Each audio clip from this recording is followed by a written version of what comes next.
আমাদের এদিক ইন্ডিয়ানে যাইতে মনে করো কোনো পাসপোর্ট কোনো কিছুই লাগে না। সোজা কথায় পাসপোর্ট ভিসা ছাড়াই ভারতে ভ্রমণ। যে জীবন দোয়েলের শালিকের মানুষের সাথে তার হয় না কো দেখা। হেই আসসালামু আলাইকুম, আশা করি সকলে ভালো রয়েছেন। বরাবরের মতো আমি আপনাদের সাথে রয়েছি শুভ্র শিয়াব। আজকে আমার ভারত বাংলাদেশের নতুন একটি ব্লগে সবাইকে স্বাগতম। আমার পিছনে যে নদীটা দেখতেছেন, এই নদীটা কিন্তু অর্ধেকটা পড়ে গেছে ভারতের সীমান্তে এবং অর্ধেকটা কিন্তু পড়ে গেছে বাংলাদেশের সীমান্তে। চলুন পুরো ভিডিওটি দেখা যাক।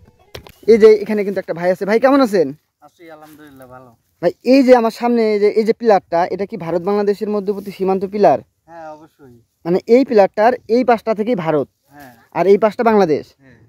আর এই পাশে যে ভাই কয়েকটা গরু দেখতেছি, এই গরুগুলো কি বাংলাদেশে আছে না ভারতে আছে এখন? না ওইটা তো বাংলাদেশে আছে, কিন্তু ইন্ডিয়ান গরু। আমাদের এদিক ইন্ডিয়ানে যাইতে মনে করো কোনো পাসপোর্ট কোনো কিছুই লাগে না। পাসপোর্ট ভিসা লাগে না ভারতে না, যাইতে? কোনো কিছুই লাগে না। হায় আমার হায়। সাথে আসবেন, ভারতে চলে যাবেন। চলেন একটু যাই। চলেন। দেখেন আজব একটা সীমান্তে আসছি। সোজা কথায় পাসপোর্ট ভিসা ছাড়াই ভারতে ভ্রমণ। যেই সীমান্তে আসলে পাসপোর্ট এবং ভিসা ছাড়াই ভারতে যাওয়া যায়, আমরা সেই ভারতে যাবো। ভাই আসেন, তাড়াতাড়ি আসেন একটু। দেখেন আজব একটা সীমান্তে আসছি, যেই সীমান্তে আমি কিন্তু অলরেডি সীমান্তে পিলার কিন্তু অতিক্রম করে আসলাম।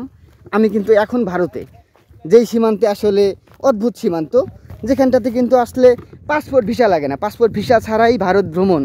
আজব একটা সীমান্ত। ভাই আপনার বাসা এখানেই? বাসা এখানেই। এই যে আপনারা এই যে প্রতিনিয়ত, আমি এখন তো ভারতে আছি না? হ্যাঁ ভারতে। এই যে এখন ভারতে আসছি, সে এইদিকে কি আসলে বর্ডার গার্ড অথবা ভারতের বিএসএফ এরা কি আসে না? আসে, অবশ্যই আসে, কিন্তু ওদের চোখ ফাঁকি দিয়ে আমরা মনে করেন যে ভারতে যাই। তারপরে ভারত থেকে বিভিন্ন ধরনের জিনিসপাতি, কোনো অবৈধ কোনো জিনিস না, মানে বৈধ জিনিসগুলো আপনারা নিয়ে আসেন? এদিক দিয়ে আনা যায়। আচ্ছা, এই জায়গায় যে বৈধ জিনিসগুলো যে আনেন, এক্ষেত্রে তো আসলে বাংলাদেশের সরকার তো কোনো প্রকার ভ্যাট পাচ্ছে না। বাংলাদেশের সরকার ভ্যাট না পারলে এটা কি দেশের জনগণের সাথে, দেশের রাষ্ট্রের যে একটা নিয়ম কানুন আছে, এটার সাথে আসলে বেইমানি করা হচ্ছে কিনা? হ্যাঁ অবশ্যই বেইমানি করা হইতেছে, কারণ যেহেতু রাষ্ট্র দুইটা এখানে। হ্যাঁ, এখানে তো বেইমানি তো হইতেছে, কারণ ওই দেশ থেকে আনতেছি, সরকার ভ্যাট পাইতেছে না। আমরা যদি মনে করে পাসপোর্ট ভিসা করে যদি ব্যবসা প্রতিষ্ঠানের মতো যদি কোনো কিছু নিয়ে আসতাম, হ্যাঁ, তাহলে তো সেটা বৈধ হইতো, সরকার সেটাতে ভ্যাট ভ্যাট পাইতো। পাইতো। আচ্ছা, এই যে ভারতে দেখেন এই পাশটা দিয়ে মনে হয় চোরাচালান হয় না, এই যে এই জঙ্গলটা যেরকম মনে হচ্ছে। হ্যাঁ একটু আগাই যাবো, একটু ওই পাশে যদি আবার বিএসএফ দেখে। এখানে বিএসএফ বলতে কোনো কিছু নাই। বিএসএফ না এখানে? না, বিএসএফ বলতে কোনো কিছু নাই এখানে। আসলে ভারতে যাব, এই যে এখন এদিক দিয়ে আমরা ধুবড়ি চলে যাব। আমাদের ওইখানে মনে করো সোনাহাট আছে।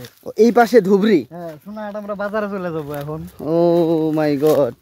দেখেন এমন একটা সীমান্ত, আমরা কিন্তু ভারত বাংলাদেশের এই সীমান্তে পাসপোর্ট এবং ভিসা লাগে না, এবং যেই জায়গাটা দিয়ে আসলে মূলত চোরা চালান হয় আমরা সেই জায়গাতে চলে আসছি। এই যে দেখেন এই জায়গায় কিন্তু গর্ত এখানটাতে নাকি রেখে দেয় শুনলাম। এই পাশে কিন্তু কাঁটাতারের বেড়াও আছে, আমি যদি আপনাদের একটু দেখাই, এই পাশে কাঁটাতারের বেড়াও আছে, কিন্তু এইখানটাতে আসতে কিন্তু পাসপোর্ট এবং ভিসা লাগে না। কাঁটাতারের বেড়াটা আমি যদি আপনাদের একটু দেখাই, বাঁশের ফাঁকা দিয়ে কিন্তু কাঁটাতারের বেড়া কিন্তু স্পষ্ট দেখা যায়। আচ্ছা ভাইয়া, এই জায়গাটাতে যে চোরাচালানগুলো হয় এর মধ্যে কি কি পণ্য আসলে নিয়ে আসতে পারবেন আপনারা? জিরা, লবণ, চিনি, তেলের বোতল ইত্যাদি ইত্যাদি যাবতীয় জিনিস। এক্ষেত্রে আপনারা ভারতের বর্ডারগুলোতে আমরা বেশিরভাগ ক্ষেত্রে জানি যে মাদকের চোরাচালানটা বেশি হয়ে থাকে। সেক্ষেত্রে এখানে কি মাদকের চোরাচালানটা হয় না? না, মাদকের চোরাচালান বলতে কি ওইসব জায়গায় হয়, কিন্তু আমরা ওইসবের মধ্যে যাই না। আপনারা একটু বৈধ জিনিসগুলোর প্রতি একটু বেশি।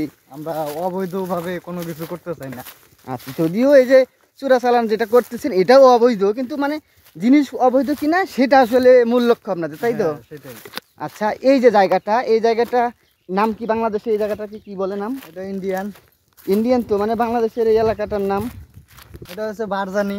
বাদজানি। ও, মানে খোলামেলা, এটা অনেকটা ছিটমহল কিন্তু।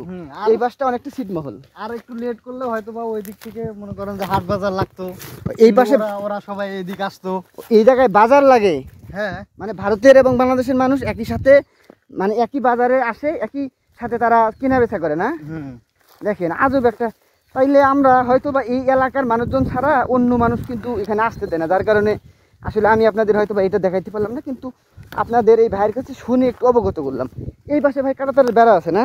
হ্যাঁ, বেড়া আছে। তাহলে একটু ওই পাশটাতে যাবো, যে গিয়ে আপনাদের কাঁটাতারের বেড়া দেখাবো। এই পর্যন্ত সবাই সাথে থাকবেন।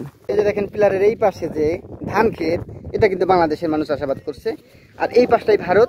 আমি যদি একটু জুম করে দেখাই, এই যে দেখেন কাঁটাতারের বেড়া, ভারত এবং বাংলাদেশের মধ্যবর্তী কাঁটাতারের বেড়া, যেটা আসলে পার হওয়াটা অনেকটাই অসম্ভব। এখানে গেটও আছে।